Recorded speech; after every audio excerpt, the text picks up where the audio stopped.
Perang Bubat adalah perang yang terjadi pada tahun 1279 Saka atau 1357 Masehi pada abad ke-14, yaitu pada masa pemerintahan Raja Majapahit Hayam Wuruk. Perang terjadi akibat perselisihan antara Mahapatih Gajah Mada dari Majapahit dengan Prabu Maharaja Linggabuana dari Kerajaan Sunda di Pesanggerahan Bubat yang mengakibatkan tewasnya seluruh rombongan Sunda. Sumber-sumber rujukan tertua mengenai adanya perang ini terutama adalah Serat Pararaton serta Kidung Sunda dan Kidung Sundayana yang berasal dari Bali. Peristiwa Perang Bubat diawali dari niat Prabu Hayam Wuruk yang ingin memperistri Putri Dyah Pitaloka Citra Resmi dari negeri Sunda. Konon, ketertarikan Hayam Wuruk terhadap putri tersebut karena beredarnya sebuah lukisan sang putri di Majapahit, yang dilukis secara diam-diam oleh seorang seniman pada masa itu, bernama Sungging Prabangkara. Menurut catatan sejarah Pajajaran oleh Saleh Danasasmita, serta naskah Perang Bubat oleh Yosef Iskandar, niat pernikahan itu adalah untuk mempererat tali persaudaraan yang telah lama putus antara Majapahit dan Sunda.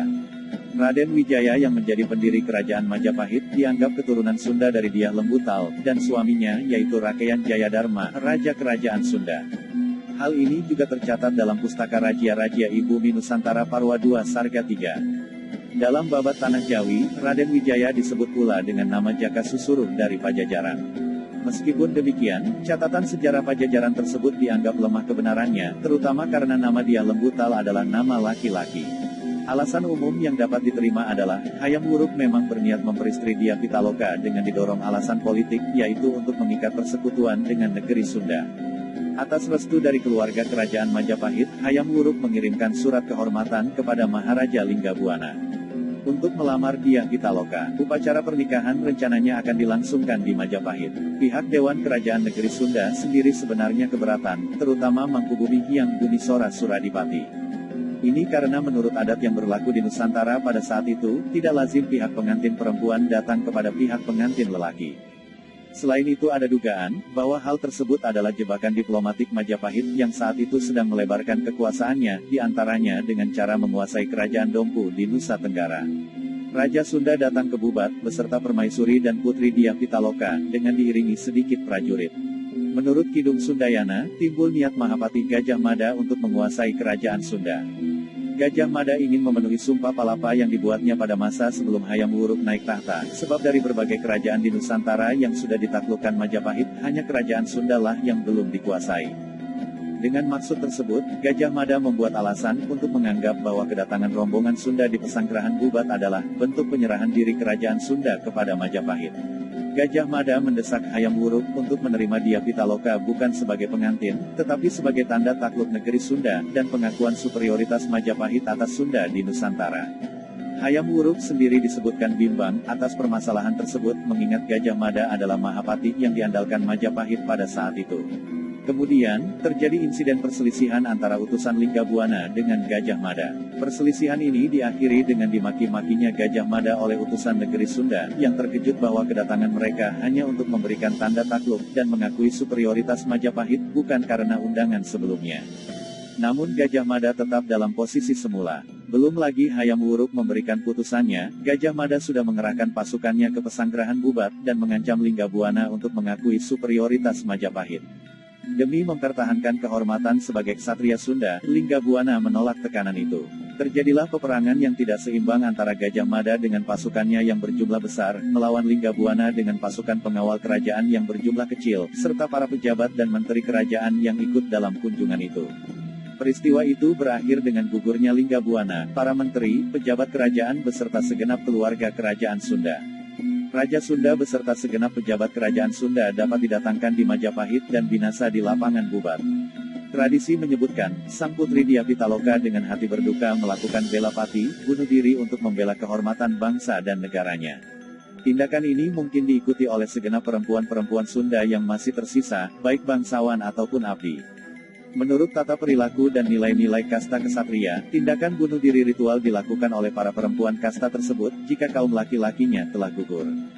Perbuatan itu diharapkan dapat membela harga diri, sekaligus untuk melindungi kesucian mereka, yaitu menghadapi kemungkinan dipermalukan karena pemerkosaan, penganiayaan, atau diperbudak. Tradisi menyebutkan bahwa Hayam Wuruk meratapi kematian Dyah Pitaloka. Hayam Wuruk menyesalkan tindakan ini, dan mengirimkan utusan, Darmadiaksa, dari Bali, yang saat itu berada di Majapahit, untuk menyaksikan pernikahan antara Hayam Wuruk, dan Dia Pitaloka, untuk menyampaikan permohonan maaf kepada Mangkubumi Hyang Bunisora Suradipati, yang menjadi pejabat sementara Raja Negeri Sunda, serta menyampaikan bahwa semua peristiwa ini akan dimuat dalam Kidung Sunda, atau Kidung Sundayana, di Bali dikenal sebagai Keguritan Sunda, agar diambil hikmahnya. Raja Hayam Wuruk kemudian menikahi sepupunya sendiri, Paduka Sori. Akibat peristiwa bubat ini, dikatakan dalam catatan tersebut, bahwa hubungan Hayam Wuruk dengan Gajah Mada menjadi renggang. Gajah Mada sendiri menghadapi tentangan, kecurigaan, dan kecaman dari pihak pejabat, dan bangsawan Majapahit, karena tindakannya dianggap ceroboh dan gegabah. Ia dianggap terlalu berani, dan lancang dengan tidak mengindahkan keinginan dan perasaan sang mahkota, Raja Hayam Wuruk sendiri. Peristiwa yang penuh kemalangan ini pun menandai mulai turunnya karir Gajah Mada, karena kemudian Hayam Wuruk menganugerahinya tanah perdikan, di Madakaripura, kini Probolinggo. Meskipun tindakan ini tampak sebagai penganugerahan, tindakan ini dapat ditafsirkan sebagai anjuran halus, agar Gajah Mada mulai mempertimbangkan untuk pensiun, karena tanah ini letaknya jauh dari ibu kota Majapahit, sehingga Gajah Mada mulai mengundurkan diri dari politik kenegaraan Istana Majapahit. Meskipun demikian, menurut Negara Kertagama, Gajah Mada masih disebutkan nama dan jabatannya, sehingga ditafsirkan Gajah Mada sendiri tetap menjabat Mahapati sampai akhir hayatnya, pada tahun 1364. Kejadian tragedi ini merusak hubungan kenegaraan antar kedua negara, dan terus berlangsung hingga bertahun-tahun kemudian. Hubungan Sunda Majapahit tidak pernah pulih seperti sedia kala. Pangeran Niskalawastu Kancana, adik Putri Pitaloka, yang tetap tinggal di Istana Kawali, dan tidak ikut ke Majapahit mengiringi keluarganya karena saat itu masih terlalu kecil. Menjadi satu-satunya keturunan raja yang masih hidup, dan kemudian akan naik tahta menjadi Prabu Niskalawastu Kancana. Kebijakannya antara lain, memutuskan hubungan diplomatik dengan Majapahit, dan menerapkan isolasi terbatas dalam hubungan kenegaraan antar kedua kerajaan. Akibat peristiwa ini pula, di kalangan kerabat negeri Sunda, diberlakukan peraturan larangan estri di luaran, yang isinya diantaranya tidak boleh menikah dari luar lingkungan kerabat Sunda, atau sebagian lagi mengatakan tidak boleh menikah dengan pihak Majapahit. Peraturan ini kemudian ditafsirkan lebih luas, sebagai larangan bagi orang Sunda untuk menikahi orang Jawa. Tindakan keberanian, dan keperwiraan Raja Sunda, dan Putri Dia Pitaloka, untuk melakukan tindakan bela pati dihormati, dan dimuliakan oleh rakyat Sunda, dan dianggap sebagai teladan. Raja Linggabuana dijuluki Prabu Wangi, dalam bahasa Sunda yaitu, Raja yang harum namanya, karena kepahlawanannya membela harga diri negaranya. Kemudian keturunannya, Raja-Raja Sunda kemudian dijuluki Siliwangi, yang berasal dari kata, Siliwangi, yang berarti pengganti, pewaris atau penerus Prabu Wangi. Beberapa reaksi tersebut mencerminkan kekecewaan, dan kemarahan masyarakat Sunda kepada Majapahit, sebuah sentimen, yang kemudian berkembang menjadi semacam rasa persaingan, dan permusuhan antara suku Sunda, dan Jawa. Yang dalam beberapa hal, masih tersisa hingga kini. Antara lain, tidak seperti kota-kota lain di Indonesia, di kota Bandung, ibu kota Jawa Barat, sekaligus pusat budaya Sunda, tidak ditemukan jalan bernama Gajah Mada, atau Majapahit. Meskipun Gajah Mada dianggap sebagai tokoh pahlawan nasional Indonesia, kebanyakan rakyat Sunda menganggapnya tidak pantas akibat tindakannya yang dianggap tidak terpuji dalam tragedi ini. Hal yang menarik antara lain, meskipun Bali seringkali dianggap sebagai pewaris kebudayaan Majapahit, masyarakat Bali sepertinya cenderung berpihak kepada kerajaan Sunda dalam hal ini, seperti terbukti dalam naskah Bali Kidung Sunda.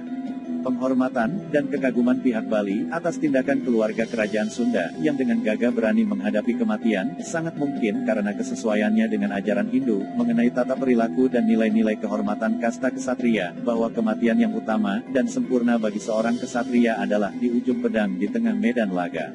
Nilai-nilai kepahlawanan, dan keberanian ini, mendapatkan sandingannya dalam kebudayaan Bali, yakni tradisi puputan, pertempuran hingga mati yang dilakukan kaum prianya, disusul ritual bunuh diri yang dilakukan kaum wanitanya. Mereka memilih mati mulia daripada menyerah, tetap hidup, tetapi menanggung malu, kehinaan dan kekalahan. Itulah sejarah tentang awal mula terjadinya Perang Bubat. Jangan lupa untuk selalu nantikan pembahasan di video berikutnya.